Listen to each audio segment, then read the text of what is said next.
আসল আব্বাকে বেশি ভালোবাসেন নাকি মেসিকে ভালোবাসেন? মেসি রে মেসি রে মেসি মেসি আব্বা মেসি মেসি মেসি আমার আব্বা মেসি আমার আব্বা মেসি ভাই মেসি আমার আব্বা মেসি আমার আব্বা। খেলার ছলে সামান্য একটু বিনোদন নাকি সরাসরি জাহান্নামের টিকিট?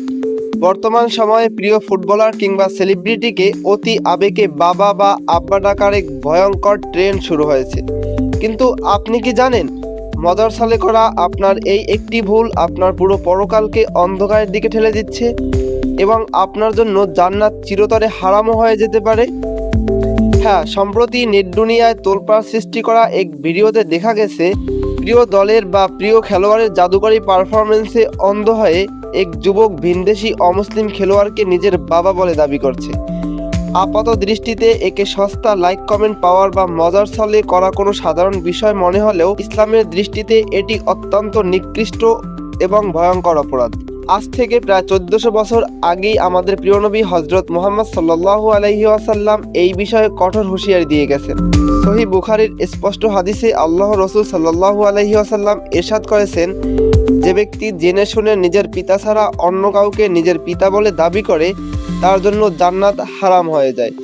শুধু তাই নয়, হজরত আলী রাদিয়াল্লাহু তাআলা আনহু থেকে বর্ণিত অপর একটি হাদিসে বলা হয়েছে, যে ব্যক্তি নিজের জন্মদাতা পিতা ছাড়া অন্য কাউকে পিতা বলে দাবি করে তার উপর আল্লাহ, ফেরেশতাকুল এবং সমগ্র মানবজাতির অভিশাপ বা লানত বর্ষিত হয়। আচ্ছা, একটু ঠান্ডা মাথায় চিন্তা করে দেখুন, যে বাবা নিজের রক্ত পানি করে মাথার ঘাম পায়ে ফেলে আপনাকে তিল তিল করে বড় করে তুললেন, সমাজে মাথা উঁচু করে দাঁড়াতে শেখালেন, সামান্য বিনোদন কিংবা স্ক্রিনের ওপারে থাকা একজন অমুসলিম তারকার জন্য কিভাবে তাকে অপমান করছেন। সস্তা পরিচিতি কিংবা আধুনিকতার নামে নিজেদের ঈমান আর আমলকে এভাবে বিসর্জন দেওয়া কোনো সুস্থ মস্তিষ্কের মুমিনের কাজ হতে পারে না। সময়ের স্রোতে ভেসে অন্ধ মোহ কাটিয়ে ওঠার সময় এখনই।